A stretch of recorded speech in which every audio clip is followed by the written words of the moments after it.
Broadcasting live from the Business Radio X studios in Atlanta, Georgia, it's time for Atlanta Business Radio, spotlighting the city's best businesses and the people who lead them.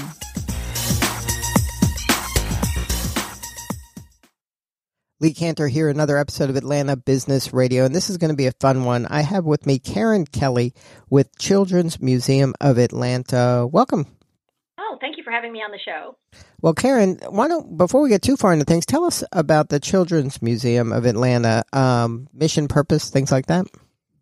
Okay, well, our mission is to inspire children to learn and discover through the power of play. And to do that, we have this wonderful museum, which is currently closed because of the coronavirus, with hands-on, minds-on learning. So kids can explore, create their own experiences. They can climb into our giant globe or play at our sand table or do one of our arts classes in our art studio and see a performance. So we're all about hands-on, minds-on learning. We get around 200,000 plus visitors a year inside the museum. But on top of that, we have extensive outreach programming. We have Museum on the Go, which goes out to schools and does programs and performances. But we also have our connected learning, connected communities, and mobile learning outreach into 23 sites around Atlanta, where we see around 1,200 children a month. And how do you go, a museum that relies so much on in-person, face-to-face, human interaction? How do you kind of make a pivot in this world now that we're in for at least the next few months, where a lot of the work is going to have to be done virtually? Well, I have to give my team amazing credit for that. We did an insanely quick pivot from in 2 days being out in the community to being in 2 days online. We took some of our programs that we do inside the museum and we repurposed and refocused them so that they would be really accessible for parents with kids at home. And our team is like taking their tech tools they have at home, their iPhones and Androids, and videotaping and creating great programming and activities to go online. We already ground everything we do in our deep understanding of child developmental levels and what they need for school. So all the programming we're producing is based on that, but it's also got to be fun. So we've really kind of amped up the fun, and we've also tried to make it as easy as possible. Like if we're sending out an activity for parents to do at home, we're trying to keep it to 3 or 4 steps and to only things they might already have in the house. And this kind of a pivot, while it was done based on necessity, this might, I would imagine, in the future become part of the offerings you have of the museum, don't you think? Absolutely. We are going to keep this up and deepen it and keep it as a part of our toolkit. And part of the things families and teachers can look for from us going into the future. So now, these offerings, are they right now only to the existing members of the museum, or is this open to the public? It is open to everybody. We've got several platforms that you can get to us through: Facebook, Twitter, Instagram, or you can just go to our website to our blog, and all the links are on the blog. We've got a YouTube channel as well. Really, this is free content for anybody who needs it. And then you're trying to obviously keep members and attract new ones. Is there an opportunity for the people to participate to engage more with the museum in terms of becoming a member and contributing? Yes, they can absolutely still engage as a member and contribute or donate. Just go to our Children's Museum Atlanta. Sorry, I have to look this up at home. Donate, or just look on our website to find the button. For people who are members now, we've extended their memberships past the time when we're closed so that they don't feel like they've lost anything. We're very careful about that. Now, what about corporate sponsors? Is there a way for corporations that want to support your mission to get involved?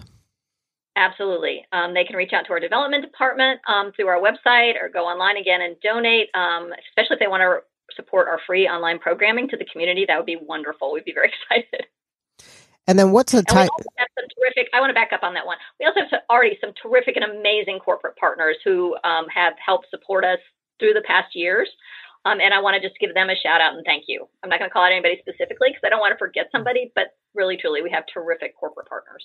Now, I would imagine in this manner, when you have some digital offering as well as eventually back to the in-person offering, the right corporate sponsor can really create evergreen brand halo effect with the right partnership, and you can kind of team up together to create really interesting activities for the children. Absolutely. Absolutely.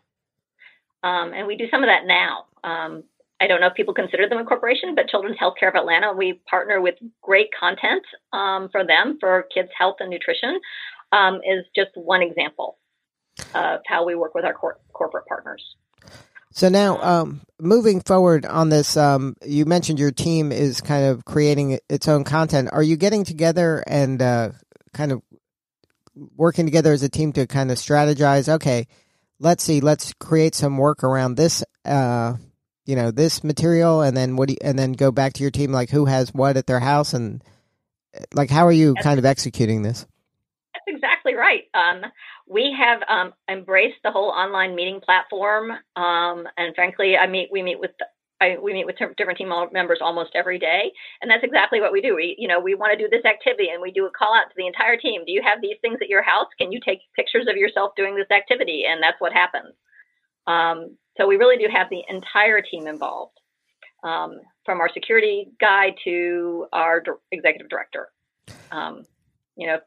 So that's exactly what we do. We sort of strategize around it. What do you have at home? What children's books do you have at home? We do story times. Some of our team is younger, but fortunately, because they like working with children, they have a series of books at their own house that they can pull out and do story time with.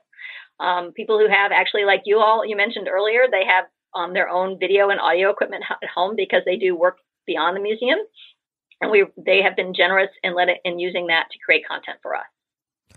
Now, is there a community of children's museum people around the country that you all can kind of share best practices and network and work with to help each other during this time? Absolutely. So there's the Association of Children's Museums, which has been very much on top of this coronavirus initiative and the outreach initiatives. They have great online tools that we use to connect across the country to see what everybody's doing. Everybody's communities and abilities are different. As you know, we've just gone on lockdown in Georgia. Stay at home in Georgia. Some people have sort of a little bit more flexibility with currently in their communities. So everybody's doing something a little different, but we're all sharing best practices and ideas. Good stuff. Well, best of luck getting through this. It sounds like you are very creative folks over there, and you're doing whatever you can do to keep the families engaged, especially during this time where a lot of families are now together and having a lot of quality time. So to have a lot of different activities to do that are educational and inspirational to engage the children is so important. Well, thank you. And thank you for the work you are doing and keeping up with all of this. And please, I'm just going to ask folks to check out our website, childrensmuseumatlanta.org, and come and see what they can find. And if you're a corporation, if you're interested, let us know. All right, Karen. Thank you so much for sharing your story today. Thank you, Lee. And you have a great day. All right. That was Karen Kelly with Children's Museum of Atlanta. Their website, again, is childrensmuseumatlanta.org. This is Lee Cantor. We will see you all next time on Atlanta Business Radio.